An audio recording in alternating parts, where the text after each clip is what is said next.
देती है। लेकिन यहाँ पर शीशो कहता है हम इन लोगों के सामने नहीं लड़ सकते क्योंकि मुझे क्रिस्टल चाहिए, और अगर इन लोगों के सामने लड़ेंगे तो हम इन गॉब्लिन से क्रिस्टल नहीं निकाल सकते। तो इसलिए अब फ्रेन फैसला करती है कि वो आगे उस गुफा में चली जाएगी, इसलिए वो आगे बढ़ जाती है। वैसे हम देखते हैं कि अब यहाँ पर डॉक्ट्रोन कह रहा था कि तुम बिना परमिशन नहीं जा सकते, लेकिन इतने में फ्रेन जा चुकी थी। डॉक्ट्रोन और दूसरा आदमी जिसने फ्रेन को बताया था उसकी रैंक बहुत ही ज्यादा बढ़ जाएगी अगर वो डंजन क्लियर कर ले। तो वो कह रहा था कि हमें भी इन लोगों को जल्दी खत्म कर गुफा के अंदर चलना चाहिए क्योंकि वहाँ पर बहुत ज्यादा खतरा हो सकता है। दूसरी तरफ हम फ्रेंड अभी पूरी स्पीड से अंदर भाग रही थी क्योंकि वो बहुत ही ज्यादा एक्साइटेड थी। शीशो कह रहा था कि वो जगह बहुत ही ज्यादा खतरनाक होने वाली है, अगर हम धीरे धीरे आगे बढ़े तो भी सही होगा। मगर इस पर फ्रेंड कहती है कि नहीं, मुझे उनसे फाइट करनी है, और वो इतनी ज्यादा एक्साइटेड थी कि वो रुक नहीं रही थी। अब वो दोनों आगे बढ़ते हैं और फाइनली कुछ दूर आने के बाद उन्हें गॉब्लिन मिलना स्टार्ट हो जाते हैं। यहाँ पर वो देखते हैं कि कुछ गॉब्लिन ऐसे भी थे जिनके सर पर क्रिस्टल नहीं थे, इस वजह से उन्हें मारना सिर्फ बेवकूफी होगी क्योंकि शीशो को सिर्फ क्रिस्टल से मतलब था। वो कहता है कि सिर्फ क्रिस्टल वालों को मारो और उनके क्रिस्टल ले लो। अब फ्रेंड भी ऐसा ही करती है और जिनके ऊपर क्रिस्टल नहीं था वो उन्हें जिंदा छोड़ देते हैं, जिससे कि बाद में जब कुछ और लोग यहाँ पर आएंगे तो उन्हें भी कुछ मॉन्स्टर जिंदा दिखने चाहिए, जिससे उन्हें ज्यादा डाउट ना हो कि फ्रेंड ने अकेले इतने सारे मॉन्स्टर्स को कैसे मार दिया।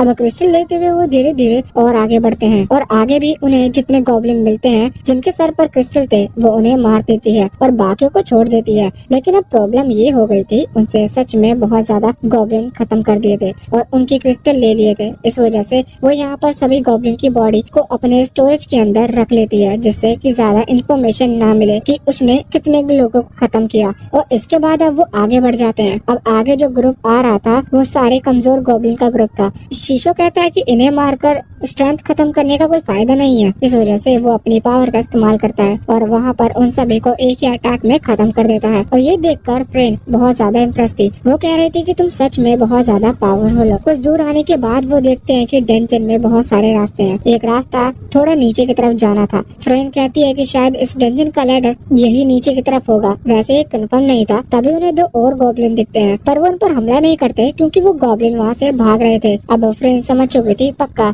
ये इनके लीडर के पास गए हैं। ये अच्छी चीज थी, वो लीडर खुद फ्रेंड के पास आ जाएगा और फ्रेंड उन्हें मारना चाहती थी जिससे कि उसकी रैंक जल्द से जल्द बढ़ सके। इसके बाद अब हम यहाँ से सीधा बाहर आ जाते हैं। उन लोगों के पास हम देखते हैं कि डॉक्ट्रोन और बाकी सभी लोग अभी उसे डंजन के अंदर आना स्टार्ट हो गए थे क्योंकि बाहर के सारे गॉब्लिन खत्म हो चुके थे। लेकिन यहाँ पर आकर वो मरे हुए एक भी गॉब्लिन को नहीं देखते। ये चीज देखकर वो शॉक थे, मगर वो जो कमजोर गॉब्लिन थे वो उन्हें खत्म करते हैं और कहते हैं कि लगता है कि फ्रेंड इन्हें मारे बिना यहाँ से चली गई। वैसे अभी डॉक्ट्रोन को यकीन नहीं हो रहा था। वो कह रहा था कि मैंने इस डंजन में कई बार रिसर्च की थी और उससे हमें पता चला था कि यहाँ पर सच में बहुत ज्यादा गॉब्लिन है, लेकिन ये गिनती तो बहुत ही कम लग रही है। ये तो अंदर होंगे, या तो अंदर होंगे या फिर इन बॉडीज को छुपाया जा रहा है। ये बात सुनकर अब दूसरे आदमी पूछता है कि आखिर फ्रेंड है कौन। तो इस पर डॉक्ट्रोन बताता है कि वो बस एक लो लेवल एडवेंचर है और उसकी ताकत देखी जाए तो लेवल 7 पर है। उसने अभी अभी ज्वाइन किया है और इतने में ही उसने प्रमोशन पा लिया है। ये चीज सुनकर वो आदमी कहता है कि फिर तो अच्छी बात है, हमें ज्यादा चिंता करने की जरूरत नहीं। पर डॉक्ट्रोन कहता है नहीं, वो अभी छोटी और गलती कर सकती है और एक गलती बहुत भारी पड़ेगी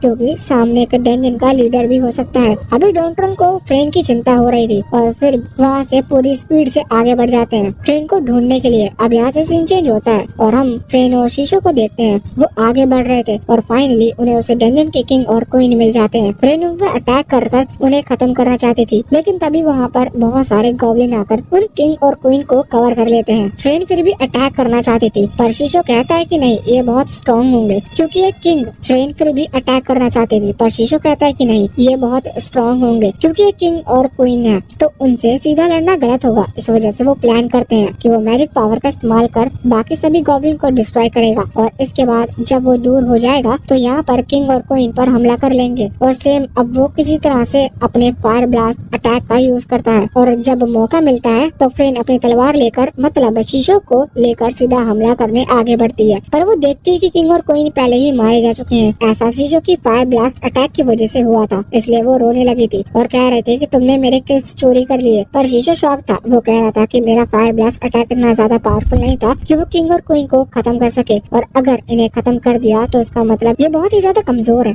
वैसे इसके बाद फिर से आगे बढ़ने लगे थे ये सोचकर कि यहाँ पर और भी गॉब्लिन होंगे जिनसे वो क्रिस्टल ले ले। पर आगे बढ़ते हुए वो कई सारे गॉब्लिन को खत्म करते हैं, लेकिन इसके बाद अब वो उनके सामने का दरवाजा आ चुका था। ये देखकर वो शॉक थे और शीशो कहता है कि शायद हमने जिन क्वीन और किंग को मारा है वो इस डंजन के लीडर नहीं थे, लगता है इनसे पावरफुल कोई और भी है। अब वो उस जगह पर आते हैं तो वहाँ पर बहुत सारे छोटे छोटे बग्स को देखते हैं और यहाँ पर फ्रेंड कहती है कि तुम इन पर हमला नहीं करोगे, इन्हें मैं खत्म करूंगी। और इसके बाद वो उनसे लड़ना स्टार्ट कर देती है। वैसे इसी दौरान शीशो इन बग्स का लेवल चेक करता है। वो लेवल तो कम था लेकिन बग्स की गिनती बहुत ज्यादा थी। इस वजह से फ्रेंड करीबन आधा घंटा उनसे लड़ते रहती है। तब जाकर बग्स वहाँ पर खत्म होते हैं, लेकिन तभी उनका लीडर आ चुका था जो कि अच्छे लेवल पर था। शीशो कहता है क्या मुझे भी फाइट ज्वाइन करनी चाहिए, क्योंकि अब फ्रेंड थकने लगी थी। इस वजह से वो हाँ कर देती है। हम देखते हैं कि शीशो अपनी पावर से उन सभी छोटे छोटे बग्स को बहुत ही आसानी से खत्म कर देती है और साथ ही अब उन्होंने उस बड़े लेवल लीडर को भी खत्म कर दिया था। अब उन्हें फाइनली लग चुका था कि हाँ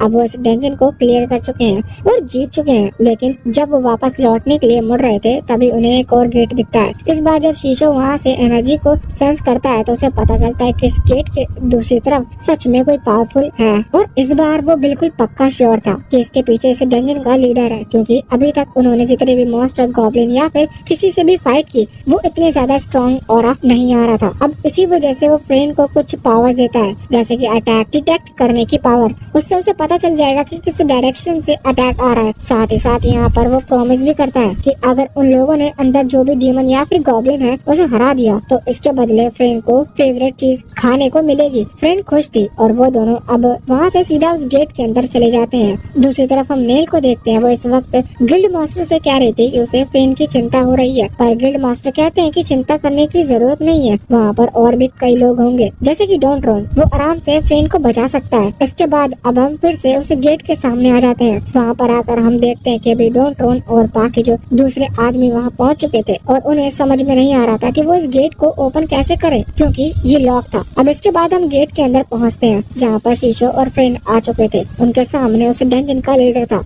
जो कि बहुत ही ज्यादा कमजोर गॉब्लिन है, लेकिन वह उसने एक बहुत ही पावरफुल डीमन को हायर कर रखा है खुद की प्रोटेक्शन के लिए। और अब वो उसे लीडर को उसे ऑर्डर देता है कि वो फ्रेंड और शीशो को खत्म कर दे। और शीशो ने अपनी क्रिएशन पावर से उसका हाथ फिर से रिस्टोर कर दिया था। साथ ही साथ शीशो ने ये भी नोटिस कर लिया था कि असल में वो डीमन गायब नहीं हो सकता, बल्कि वो शैडो के थ्रू ट्रैवल कर सकता है, जिस वजह से ये उसे देख नहीं पा रहे। अब जब वो ये बात फ्रेंड को समझाता है तो फ्रेंड समझ जाती है कि उसे क्या करना है। वो यहाँ पर बहुत ही समझदारी से शैडो का यूज कर रही थी। वो डीमन शैडो के थ्रू जिस डायरेक्शन में जाता है वो पहले उस डायरेक्शन में अपनी तलवार को घुमाती है, जिस वजह से वो स्ट्राइक सीधा जाकर उस डीमन को लगी थी और इस वजह से वो डैमेज हो गया था और सामने आ गया था। वो शौक था कि आखिर इन्होंने ये कैसे किया, लेकिन इसके बाद वो अपने 6 सीक्रेट टेक्निक में से तीसरे नंबर की टेक्निक का यूज करता है और हम देखते हैं कि एक मैजिकल हैंड जो कि सीधा आते हुए फ्रेंड के आर पार हो गया था। वो फ्रेंड को महसूस नहीं होता, लेकिन इसके बाद वो डीमन बताता है कि असल में ये उसकी बहुत ही खास पावर है। इसके थ्रू वो सामने वाले की कोई भी एक स्किल को कैप्चर कर सकता है और यहाँ पर उसने फ्रेंड की स्वॉर्ड स्किल को कैप्चर किया था, क्योंकि वो देख पा रहा था कि फ्रेंड सिर्फ तलवार चला रही है तो उसके पास सिर्फ एक ही स्किल है। अभी देखकर शीशो भी डर जाता है, क्योंकि वो जानता था कि अब फ्रेंड क्या करेगी, क्योंकि अभी उन्होंने भी कोई मैजिकल टेक्निक सीखी नहीं है। इसके बाद वो डीमन सीधा फ्रेंड पर हमला करने वाला था, लेकिन फिर वो उसे छोड़ देता है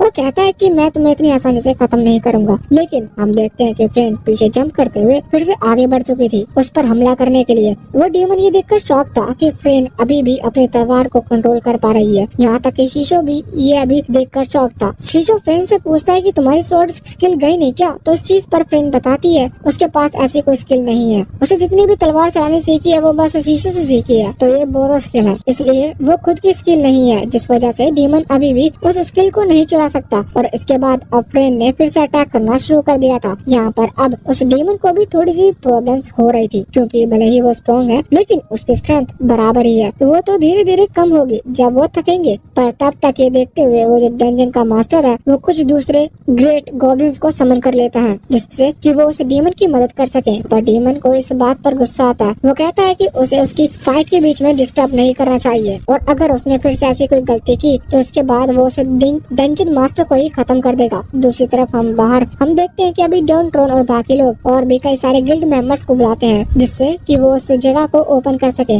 मगर वो गेट बहुत ही ज्यादा टाइट था, वो अंदर से खोला जा सकता था और बाहर से नहीं खोला जा सकता। यहाँ तक